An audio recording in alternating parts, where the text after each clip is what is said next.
même si vous pensez que c'est une équipe de PH, Karabakh a fait un bien meilleur match que Nantes. Mais ils ont eu des occasions, Nantes aussi. Ah bon? Non, mais ils ont cadré 7 fois plus de tirs que l'AS Monaco que vous aviez vu. Oui, oui, non, mais Est-ce qu'ils honnêtement, ont cadré 7 fois, eux? le truc qu'on peut pas enlever aux Nantais, c'est qu'ils se sont accrochés, ils se sont battus, mais je trouve que dans la maîtrise collective, sur la qualité technique, sur l'intensité, Karabakh a fait un bien meilleur match que... Intensité, ils y étaient quand même, les Nantais. Ouais. On craignait qu'ils mettent ce match. Non, mais sans ballon, oui, mais je trouve que c'était pas le match le plus important de la semaine. Pour le coup, sur le match, ils se sont battus avec leurs armes. Ah oui, oui. Et ils ont fini par s'accrocher et à marquer le but de la victoire sur la fin. Ça, on peut quand même souligner qu'ils ont été dans l'état d'esprit jusqu'au bout. Ils peuvent remercier le gardien de Karabakh en début de match sur l'erreur absolument énorme sur l'ouverture du score. L'entame du match, elle est catastrophique. Donc, ouais, mais Karabakh peut remercier aussi le gardien. Bien sûr, Lafont. Mais je trouve que tant mieux pour Nantes, parce qu'on nous a expliqué que le coach manquait d'ambition et qu'il ne respectait pas la Coupe d'Europe. Il a mis son équipe type, il a gagné. Non, mais il y avait quand même beaucoup. Il y avait Blas qui était là. Il me semble qu'il n'y avait pas. Non, mais il manquait pas loin. Moïse Simon, notamment.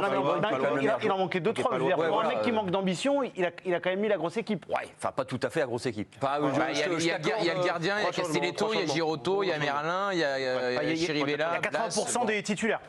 Et voilà, donc. Mais Karabakh était bien meilleur ce soir, j'ai trouvé.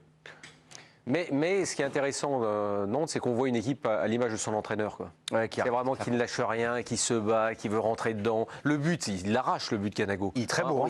C'est un super but. On voit qu'il donne tout ce qu'il a dans cette frappe et puis il va au combat dans la défense adverse. Oui. Moi, ce que j'ai aimé, parce que là, tu parlais de l'intensité, moi, j'ai trouvé au contraire qu'ils ont donné ce qu'ils avaient dans le ventre. Quoi. Tout à fait. Ils ont donné. Combat, ouais. Après, comme c'est une équipe qui est un peu déséquilibrée, qui n'est pas très très bonne, et ben, des fois, il y a du danger, il n'y a pas de danger. Ouais, mais ils s'en sortent, ça fait plutôt plaisir de voir. C'est une équipe qui ressemble à son entraîneur, c'est une équipe qui n'est pas très bonne. Non, je vais pas dire ça.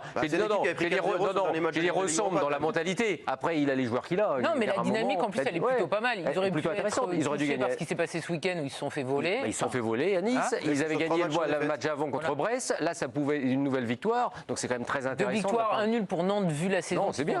C'est très bien. Mais surtout par rapport à la polémique. C'est hyper important de souligner ça. Parce que, bon, peut-être qu'Antoine Camboiré va être lourdement sanctionné. Ils se sont fait voler. Je pense comme ça, et voilà. À Nice, l'histoire du pénalty. C'est une honte qui s'est passé. Ça a fait du bruit. Ça a fait du bruit en interne. Quand même, de sortir de ce match victorieux après les secousses qu'ils ont eues. Et de cette manière-là. Grégory Schneider levait le doigt. Des inepties ont été prononcées sur ce plateau. Non, je ne vais pas revenir sur tout, parce que je ne suis pas d'accord. Oui, on ne fait pas Nice-Nantes, on a discuté de ça. On est d'accord, bon, j'en pense bien les choses. Non, mais par exemple, sur ce qu'a dit Hervé, c'est effectivement une équipe qui est beaucoup à l'énergie, tout ça, mais à un moment donné, il faut que tu aies un peu autre chose. Et j'ai l'impression que cette année, ils payent cette usure, le fait, toute l'exigence mentale qui les a portées sous Comboiré. Je pense qu'à un moment donné, tu as quand même une date de péremption quand tu fonctionnes de cette façon.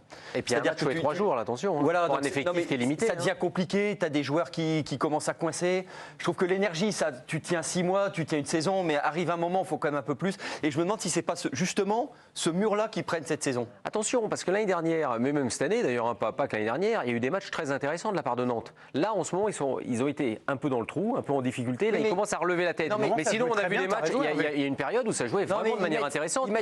Ils mettent la même chose dans les matchs. D'ailleurs, tous les clubs français qu'on a vus cette semaine, ils ont mis ce qu'ils devaient mettre dans le. On peut les reprocher là-dessus. Je pense qu'ils mettent la même chose. Mais à un moment donné, quand tu es porté par l'énergie et qu'il en manque, il faut que tu aies quand même une petite solution de repli. Là où ça me donne l'impression d'être.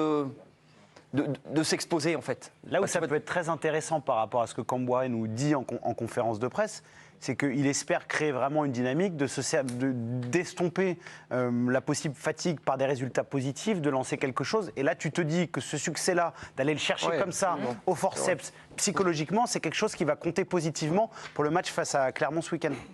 Ouais. Ils ont de quoi rebondir en tout cas. Voilà. Parce qu'ils auraient pu avoir la tête dans le sac avec l'histoire de Nice. Ouais.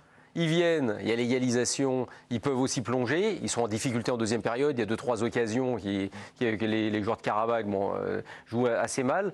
Et ils peuvent plonger complètement. Et finalement, non, ils relèvent la tête. Donc effectivement, ça peut être une bascule ou un rebond. C'est un tournant. Tu as des joueurs qui sont en train de monter en puissance. Là, Ganago, il a marqué le week-end dernier, il remarque ce soir. Ludovic Blas, qui était un petit peu dans le trou au début de saison, il est de mieux en mieux. Ce soir, franchement, il fait un bon match pour le coup. Offensivement, il a plutôt bien porté l'équipe de Nantes. Donc c'est quand même des sources d'encouragement plutôt intéressant. Plus de Sissoko quand même. Oui, alors Sissoko, oui, mais c'est depuis le début de la saison, pas que sur ce match-là. Ouais. Virginie, une image à montrer à nos téléspectateurs au stade de la Beaujoire. Oui, les joueurs ont été très poussés, très soutenus dès leur entrée sur la pelouse par les supporters à la Beaujoire, avec un spectacle de feux d'artifice qui leur vaudra sans doute une sanction des instances européennes.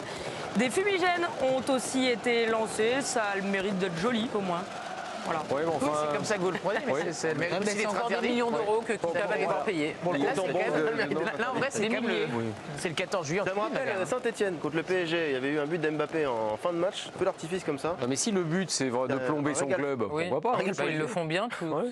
En tout cas, c'est réussi. Si c'est plomber le club, c'est réussi. Bah, il y Non, avait- parce qu'à un moment, faut faire attention. Non, mais je peux Non, mais les comprendre. feux d'artifice, il y a eu ça en Ligue des Champions là, Ouais. à IFA. À un moment, soyez sérieux, quoi, des feux d'artifice dans un stade. C'est dangereux. Franchement, dangereux, Non, mais Très dangereux, ouais. Mais il y avait Alors encore que c'est en un plus public une incroyable, banderole pour se Nantes. plaindre de Kita ce soir, notamment. D'autant Il y avait encore une banderole anti-Kita ce C'est soir. un peu ça, tous les c'est un matchs. peu ça le problème, c'est qu'ils sont pas forcément malheureux de faire en sorte que Kita paye la place. même ça leur fait plaisir.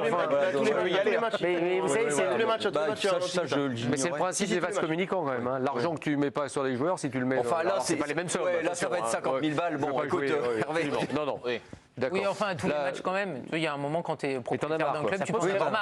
marre. Parce qu'il y a quand même des fouilles avant d'entrer dans un stade. Oui, c'est Bah, elles n'ont pas été faites. Et là, j'ai apparemment, l'impression ça, que c'était assez permissif. Ah bah oui, parce que là, il visiblement. n'y avait pas qu'un feu d'artifice, il y avait un peu de ressources quand même.